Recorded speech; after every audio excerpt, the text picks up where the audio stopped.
اچھا جی، آج 13 سفر کا دن ہے۔ آج کا دن تاریخ اسلام میں امت مسلمہ کے لیے بہت ہی دردناک دن ہے، کیونکہ آج کا دن وہ دن ہے کہ جس میں سیدہ سکینہ سلام اللہ علیہا کی شہادت ہوئی۔ مجھے کچھ بھائی کہہ رہے تھے کہ آپ آج کے دن کے لیے کچھ پیغام دیں۔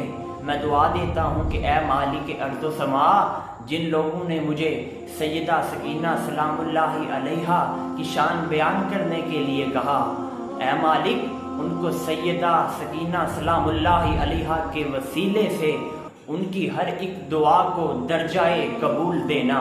اور میرے بھائیوں، آپ جو مجھے کہہ رہے تھے تو میں وہ مصرع پیش کر دیتا ہوں کہ عباس کے پرچم سے شفا مانگا کرو، عباس کے پرچم سے شفا مانگا کرو، شبیر کے صدقے میں دعا مانگا کرو، اگر چاہتے ہو غازی رہے راضی تم سے تو سکینہ کے وسیلے سے دعا مانگا کرو۔